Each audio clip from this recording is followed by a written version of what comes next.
Sobat Mandiri, kembali lagi di podcast Bilik Mandiri bersama saya Widiani selaku host pada podcast kali ini. Nah, pada pertemuan kali ini kita akan membahas tentang public speaking, yaitu dengan tema minat dan bakat. Seperti yang Sobat Mandiri tahu, public speaking merupakan skill yang sangat diminati oleh para mahasiswa karena dapat meningkatkan skill komunikasi, melatih kepercayaan diri, hingga memperluas peluang karir. Nah, dalam pertemuan kali ini kita membawa tamu yang sangat istimewa dalam bidang public speaking, yaitu Kak Nugraheni. Untuk Kak Nugraheni, boleh silahkan memperkenalkan diri? Oke, halo semuanya. Perkenalkan, nama aku Putu Nugraheni Ayu Pramesti, biasa dipanggil Nugrah. Saat ini mahasiswa semester 6 jurusan pariwisata, program studi manajemen bisnis pariwisata. Salam kenal semuanya. Salam kenal Kak. Nah, sebelum masuk lebih dalam nih, menurut Kak Nugraheni, apa sih itu public speaking atau apa juga itu newscasting menurut Kakak? Oke, kalau untuk definisi sendiri, public speaking itu menurut aku adalah kemampuan kita untuk berbicara di depan orang banyak, tapi nggak sekedar berbicara aja, namun juga bagaimana memastikan pesan yang kita ingin sampaikan itu tersampaikan dengan efektif ke audiens kita, kayak gitu. Kalau untuk newscasting sendiri, itu adalah penyampaian berita melalui berbagai macam media, bisa TV, radio, atau internet juga. Dan sama juga tujuannya, yaitu menyampaikan berita kepada audiens dan memastikan mereka benar-benar mengerti, dan at the same time juga membuat mereka tertarik untuk menonton siaran kita. Kayak gitu sih menurut aku. Kebiasaan Kakak nih atau kegiatan Kakak akhir-akhir ini mengenai public speaking itu apa sih? Oke, kalau kegiatan saat ini kebetulan aku saat ini lagi vakum untuk lomba-lomba dan sebagainya. Soalnya saat ini kebetulan aku juga lagi nyusun project untuk semester 6. Tapi kalau untuk public speaking, of course aku selalu latihan dengan ikut komunitas. Jadi saat ini tuh aku lagi ikut komunitas bahasa Inggris gitu, speaking bahasa Inggris. Jadi aku rutin setiap minggunya itu ikut untuk menambah skill English aku kayak gitu sih. Tapi kalau untuk lomba-lomba, kebetulan aku udah vakum gitu. Mungkin nanti kalau misalnya ada kesempatan, aku bisa ikut lagi. Awal mulanya nih Kakak bisa terjun ke dunia public speaking sampai juara lomba newscasting itu seperti apa sih? Oke, jadi sebenarnya aku udah tertarik sama public speaking itu sejak SD sebenarnya. Dari SD, iya benar, dari SD itu. Soalnya orang tua aku juga waktu itu masukin aku ke les bahasa Inggris dari kelas 4. Terus setelah itu tuh aku banyak ikut lomba-lomba juga, tapi memang kebetulan belum pernah dapat juara sama sekali sampai SMK. Iya, tapi aku terus lomba selama itu gitu. Nah, jadi mungkin dari situ. Lalu saat kuliah, aku waktu itu pertama kali nemu lomba dari UKM English gitu. Ada cabang newscasting. Nah, pikirku kalau misalkan lomba-lomba lain kayak speech dan storytelling itu kan bener-bener perlu kepercayaan diri yang besar banget ya, karena kita bakal ngomong langsung di depan audiens, di depan mata gitu. Nah, kalau newscasting karena dia performance-nya di depan kamera aja, jadi aku pikir kayak kayaknya ini bakal jadi media yang bagus deh buat latihan lagi untuk pemula gitu. At least kita ya meningkatkan kepercayaan diri aja dulu gitu. Nah, makanya aku memilih untuk terjun newscasting saat itu, sampai akhirnya ikut seleksi NPO dan juara kayak gitu. Wih, keren. Itu seleksi NPO tuh langsung dapat juara? Itu pertama kali Kakak dapat juara? Waktu itu pas NPO pertama kali kan tahun 2022 tuh. Waktu itu aku cuma berhasil dapat novice. Jadi di NPO itu ada 2 kategori, ada novice sama master. Novice itu untuk, jadi waktu final kan ada 20 orang nih yang lolos 1-10 itu di master, 11-20 itu di novice gitu. Jadi waktu itu pertama kali ikut aku nggak langsung juara, bahkan pas seleksi pun kita kan diseleksi dari lomba eko-nya UKM English tuh, itu pun aku cuma lolos peringkat 4 sebenarnya. Iya, jadi bersyukur banget sih waktu itu lolos seleksi dari 6 kandidat itu gitu. Tahun 2022 aku novice dulu, setelah itu berjuang lagi di tahun 2023 dapat gold medalis gitu. Wih, mantap. Persiapan Kakak nih selama mengikuti lomba newscasting itu seperti apa sih? Kalau persiapan, aku ikut latihan rutin, intensif setiap minggunya 2-3 kali, dan beberapa minggu sebelum lomba, 1 minggu sebelum lomba itu tuh kita setiap hari latihannya, itu dilatih langsung sama dosen dari unit bahasa gitu. Jadi ikut latihan, terus juga setiap hari rutin juga latihan di rumah, latihan di depan kaca kayak gitu ngomong-ngomong. Terus juga nonton banyak video-video berita bahasa Inggris di YouTube kayak gitu sih. Berarti basicnya kakak sebenarnya suka ngomong atau sebenarnya enggak? Kalau suka ngomong, iya sih suka. Tapi sebenarnya dulu sih nggak sesuka sekarang gitu. Dulu tuh bisa dibilang aku nggak begitu pede ngomong di depan publik. Tapi gara-gara itulah aku jadinya pengen memperbaiki gitu loh. Makanya aku juga masuk jurusan pariwisata itu karena pariwisata kan kita harus banget kan ngomong sama banyak orang gitu. Makanya aku akhirnya berusaha untuk memperbaiki itu lewat lomba-lomba. Keren banget nih. Kakak punya strategi khusus nggak sih untuk memenangkan lomba newscasting? Kayak mungkin kakak bisa kasih sedikit tips atau trik nih buat sobat mandiri yang sedang berproses dalam public speaking. Menurut kakak mereka harus apa sih biar bisa menang gitu kalau misalnya mengikuti perlombaan public speaking seperti kakak? Oke, menurutku untuk tips and trick sebelum kita berbicara lebih dalam ke teknikal, kalau misalkan kalian pengen sukses juga, yang paling pertama menurutku yang patut diperbaiki atau dibangun dari dasar itu adalah kepercayaan diri sama tenang gitu. Karena newscasting walaupun kita nggak ngomong di depan orang, tapi teknisnya itu pada umumnya lebih ketat daripada lomba-lomba lain gitu. Kita harus baca berita lewat prompter gitu kan dalam waktu yang singkat. Terus kadang juga ada unexpected situation di mana beritanya tuh ngadet atau terlalu cepet. Sedangkan kalau di newscasting itu kan muka kita tuh segede gaban ditonton langsung kan sama juri. Dan kalau misalnya panik itu kelihatan banget dan itu benar-benar bakal mengurangi skor. Karena newscasting selain kita public speakingnya dinilai, penampilannya juga, delivery style, grooming dan sebagainya. Dan kalau misalnya kalian nggak percaya diri atau panik, biar kalian udah practice selama 5 bulan, 6 bulan, kalau kalian nggak percaya diri, itu bakal benar-benar menghancurkan semuanya, kayak gitu. Jadi menurutku, at least kalian confidence-nya dulu. Berlatih ngomong di depan banyak orang. Nggak usah, kalau mau mulai, jangan mulai dari yang kesempatan besar dulu deh. Gini aja, kalau misalnya di kelas, kalau misalnya ada kesempatan untuk ngomong di depan kelas, atau jawab pertanyaan dosen, diambil kesempatannya gitu. Banyak-banyak latihan untuk ngomong sama orang banyak, karena kita tuh kan ada pepatah bilang kita bisa karena terbiasa gitu. Jadi kalau misalnya udah sering ngomong pasti kan nanti dengan sendirinya bakal pede kok di depan orang gitu sih. Habis itu kalau misalnya kayak teknis-teknis kayak English terus delivery style itu pasti bisa dilatih. Kalian bisa nonton dari YouTube terus tiru-tiru aja gitu. Tapi yang paling utama sih menurutku itu kepercayaan diri. Itu sih. Kemudian nih, selama kakak mengikuti lomba newscasting, ada nggak sih hal yang paling berkesan buat kakak yang nggak pengen kakak lupain gitu? Oke, banyak sih sebenarnya. Soalnya kan bener-bener ikut lomba itu ya, apalagi nasional itu bakal banyak banget pengalaman yang bisa kalian dapetin. Kalau kesan baiknya itu sih ketemu sama mahasiswa yang hebat-hebat dari seluruh Indonesia dengan banyak background, jurusan, bertukar pikiran sama mereka kayak gitu. Terus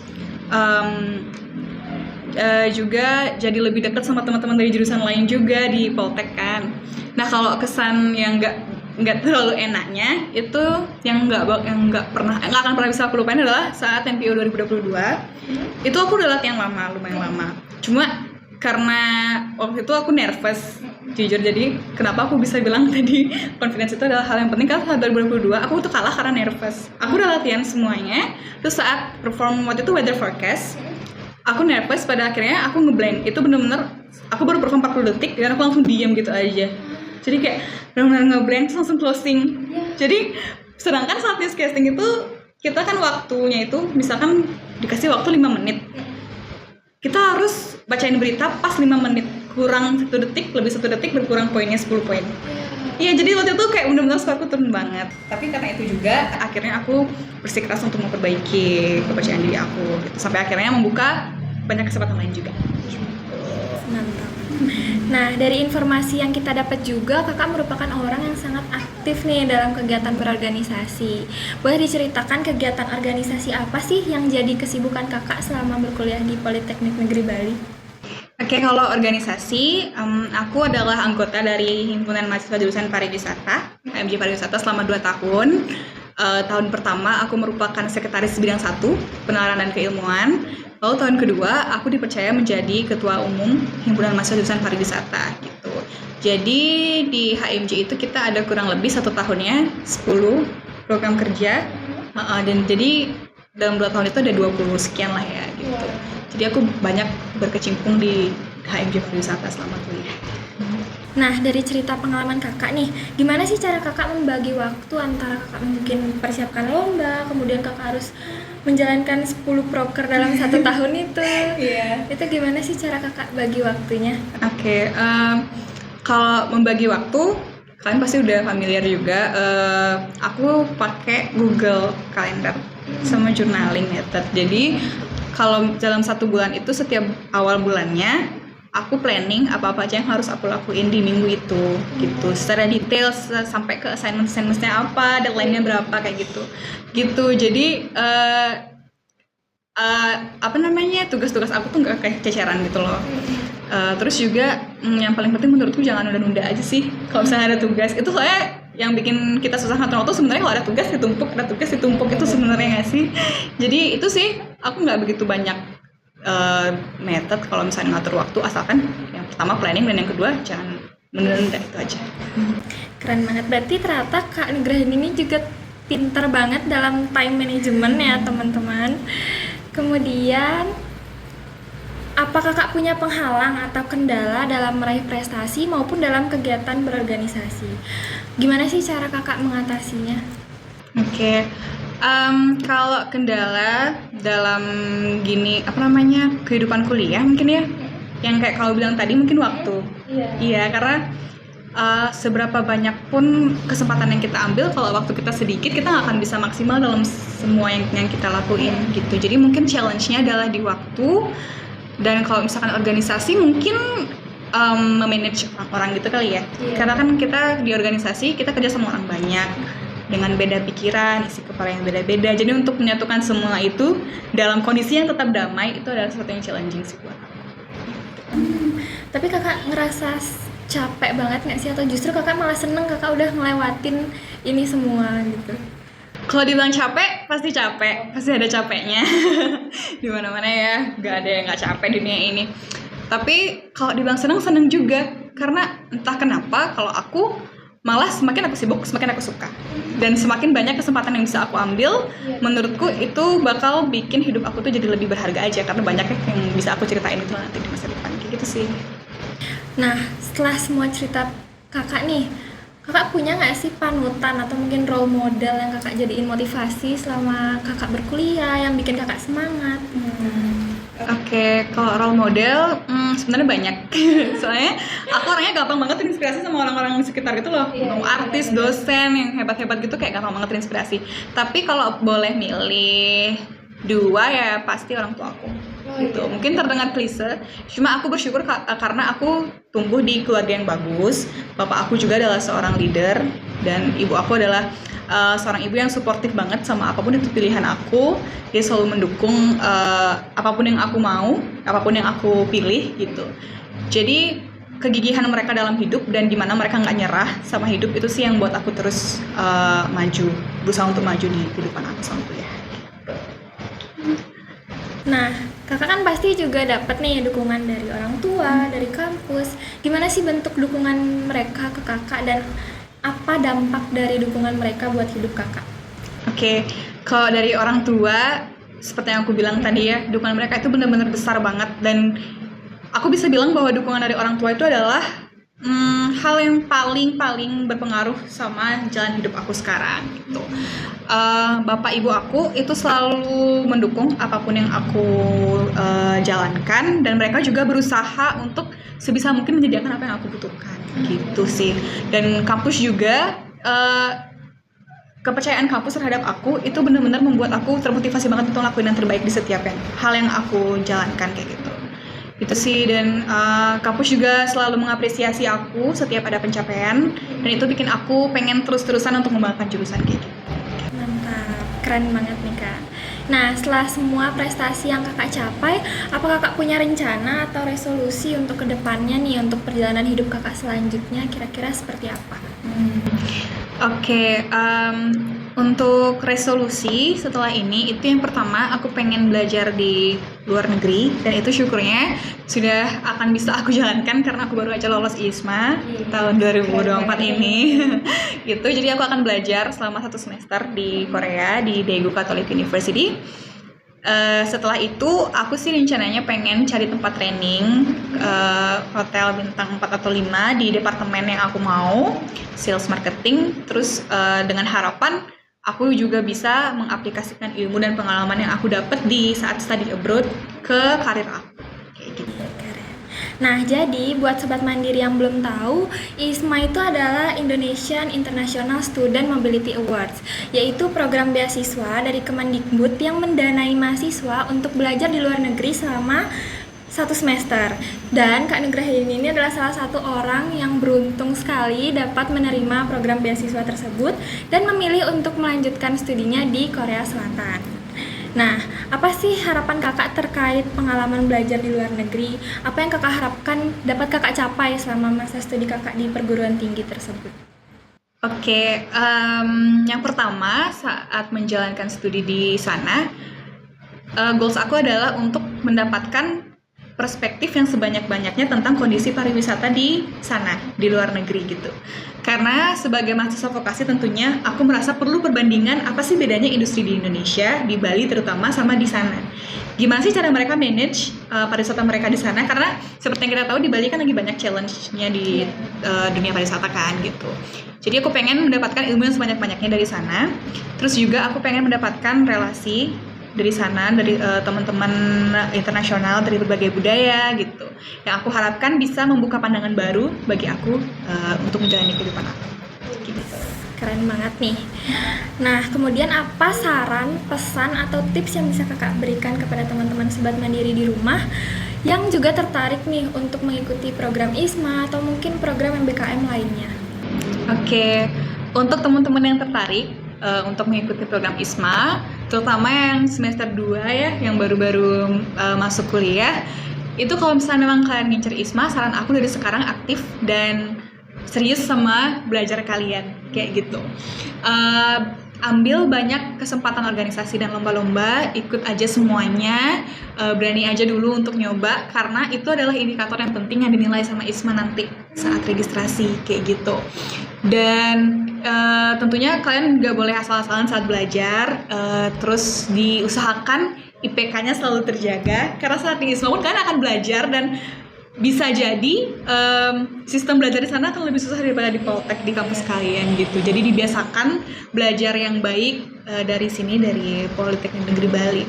Terus yang ketiga mungkin banyak-banyak aktif cari informasi gitu, karena program ISMA ini lumayan ya, seleksinya lumayan rumit juga, lumayan banyak yang harus dipersiapkan. Jadi proaktif sendiri nyari info di internet ataupun di website ISMA sendiri.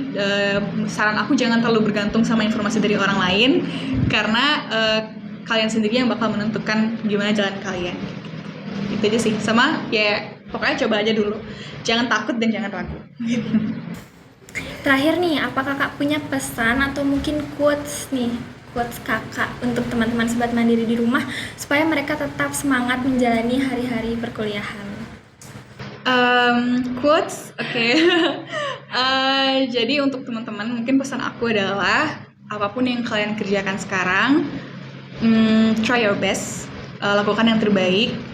Kalau misalkan kalian ada yang ngerasa mungkin di tengah jalan itu kesusahan atau gimana, tolong percaya bahwa apapun yang kalian lakukan sekarang itu pasti akan berguna. Entah itu, pokoknya sooner or later itu pasti bakal kalian rasain manfaatnya.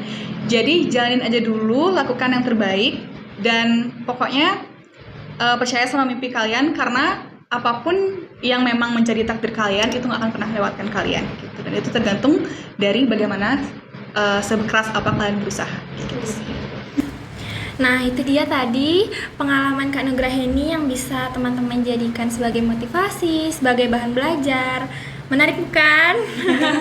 Kami harap podcast kali ini bisa memberikan motivasi dan semangat untuk teman-teman Sobat Mandiri yang ada di rumah, baik yang ingin berkecimpung dan masih berproses dalam bidang public speaking, atau mungkin ingin memulai kegiatan berorganisasi, bahkan ingin mengikuti pertukaran pelajar atau seperti Kak Nugraha ini nih akan melanjutkan studinya di luar negeri. Terima kasih Kak Nugraha ini atas waktunya di tengah-tengah kesibukannya. Semoga kakak bisa sukses dan bisa menggapai cita-cita kakak yang kakak ingin gapai. Kemudian kakak juga semoga lancar dan dapat beradaptasi dengan baik nanti di Korea Selatan. Terima kasih juga untuk UKM Jurnalistik karena sudah mengundang aku di podcast ini. Semoga lancar selalu UKM Jurnalistik. Demikian podcast kita kali ini. Terima kasih telah menyaksikan podcast Bilik Mandiri kali ini. Sampai jumpa.